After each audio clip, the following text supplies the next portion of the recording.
Hi everybody, welcome back. It's me, Kasey, and I'm cooking in Kasey's Country Kitchen.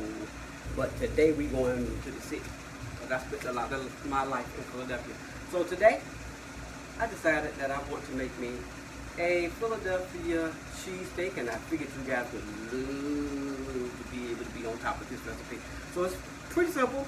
It's going to be pretty quick. And I got all my ingredients here. I got my onions sliced very thin, very thin, almost paper thin so you can see through them. Green peppers, mushrooms. I got my steak, and I have cheese, and we're going to be ready to go in just a second. Now, what we're going to do is we're going to start off.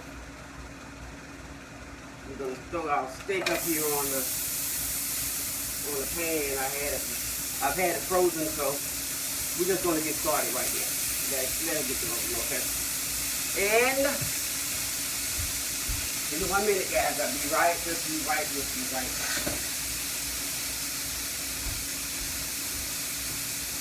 Okay, we're going to get that started rolling. It is nothing like a Philadelphia cheesesteak when you got somebody who knows what they're doing to make it right. And here at the kitchen with Kasey, that'll be me. I know how to make it right. I know how to make it right. Now, we're going to get this started, get the steak started. I like to keep mine, I like mine very thin. So I like to crush it up as soon as it started throwing out good. I like to put it on the top, crushing it on up.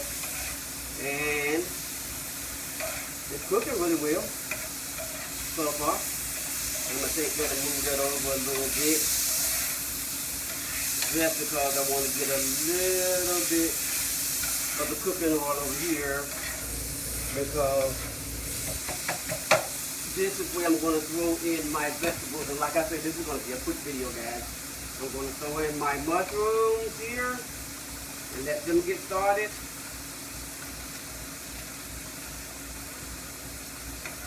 And that's if you want these things. A lot of people don't like mushrooms. My son, it took him 30 years before he finally got around to saying that he could deal with eating them. And he'll eat them a little bit now. He's not crazy about them. And I don't have to say that a lot of people don't like onions. But for me, I love it. My cheesesteak is not a cheesesteak without onions. And I like to throw in the peppers. I'll throw the peppers and the onions right on top of one another. That's fine. Okay? And let those get started. Let my steak just go ahead. It's cooking at a good pace. Don't want too fast.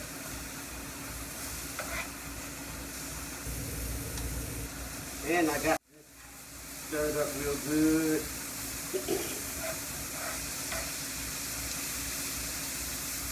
Get my vegetables right. Right about some of them. You got them all be able to get you some heat. And look at that. The steak is getting there already. It don't take no time to get the steak done. No time whatsoever. And that's already good. And what I'm going to do, we're going to take all my vegetables and I'll put them up together like towel high. And I'm going to take my steak and just lay it on top. Let it cook slow. But see, I don't even have a lot because I don't eat a lot of this kind of stuff. And I'm basically just doing it today because I got an appointment to make. And I wanted to grab a bite really quick, feed the diabetes. And what she said takes some time. So I'm gonna let that just simmer there for a minute. Look at that, guys, isn't that beautiful? Look at that, isn't that beautiful? That is just absolutely beautiful. That's what a cheesesteak is supposed to look like.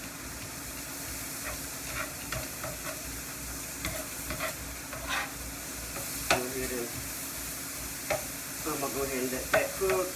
I don't want that to cook no real whole lot because I don't want my vegetables to be like watery. I want it to be crisp when you bite into them. So we're going to leave it right there. And my little bit of, cheesesteaks are known, especially Philadelphia cheesesteak.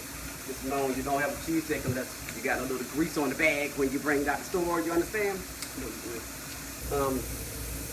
So we're going to let the steak cook right over top of those vegetables, and any of the little cheesesteak grease that's left in there, dribble down into the vegetables and get them done. And if you see, I don't even see a lot of grease at all, period. And I don't do a lot of grease. If I was cooking it and I did see a lot of grease, I would just take a paper towel and just, dip it and tap it in till the grease was gone. And I like my vegetables just like this. Occasionally, and I may do it now, but occasionally I'll go ahead when I get this done like this, and I might put just a little bit of water up there, just like a little, maybe a teaspoon or two of water in there. But I don't think I'm going to need that this time because everything's like cooking fine. My onions are great. My onions looking good. My green peppers looking good. And it's not going to be long before this be ready. So what I'm going to do is I'm going to push that. I think I push it this way a little bit. Yeah, push it down there. Because that's where my actual controller is, which is where most of the heat comes, most of the heat is going to be on that end of the grill. So I'm going to just push everything down here and let that just ride for a second. I'm going to let that ride for a second. And I'm going to wipe this end of the grill off. I just got a damp dishcloth. A damp dish rag, and I'm going to wipe that off some because I need to have room to put my rolls, because I want to put a little bit of, brown on that. So we'll do that. Leave the roll there, let that just sit like that. And that cheesesteak just go ahead on. See, look at that. It's doing perfect. It's absolutely perfect. Look. And then the vegetables aren't cooked too hard. They're almost perfect. My mushrooms are good. My onions are good. I'm going to give my peppers just a little bit, about another 2 minutes. And then I'm going to lay my cheese up there. And a lot of people take their cheese and they put it like on the inside of the roll. I don't like to do mine like that. And I'm going to show you why in a minute. And us Philadelphians who know how to do this, maybe in a former Philadelphia, but still Philadelphia so hard. I'm going to get that all set up together like that, and you set it up like you want your roll, like you want it on your roll, and that's it, right there. And I'm going to take my cheese, and I'm going to lay it there, 2 individual slices. Lay it right there on top of it. Give it a second to melt. I'm going to give it just a second. See, we're almost done right now. And I'm going to take my roll. I like a little mayonnaise. I got a little bit brown. I got like a little mayonnaise. A little mayo. Let's see. Here it is.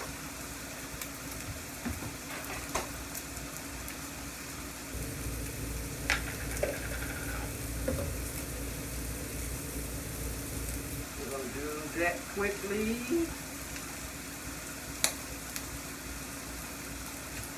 Got a little mayo on my roll, not a whole lot. All about nothing. See how that looks? That is absolutely almost perfect. Let's see if I can give you a better, closer look. See? Looks good. Looks good. That's my Philadelphia cheesesteak, people. There you are. See if I can move you guys a little closer, because I want you to be able to see what I do next, okay? Now, what we got going here is the cheese is melted, everything is perfect, the steak is perfect. I got my mayonnaise on my roll, and I'm going to take my roll and I'm going to lay it right on top of the meat. Okay, this cheesesteak is almost ready. Like I say, I'm the Philly girl, so I do it my way. I put my roll over top of the pile of cheesesteak. I let it sit for a simmer, and what I do is, a lot of people just take it and drop it over into the roll. I don't do that.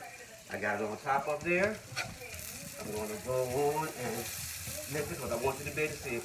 Lift it up from the bottom and flip it over, because that's the way you do it. And it's absolutely beautiful. This is what a Philadelphia cheesesteak is supposed to look like, people.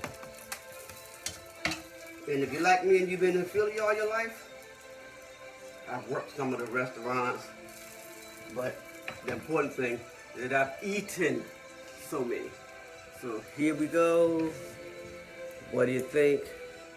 Absolutely beautiful. Absolutely beautiful. My cheese is at the bottom, because my cheese was on the roll. If you want any extra, I don't think you would need any, but if you want any extra, it's there.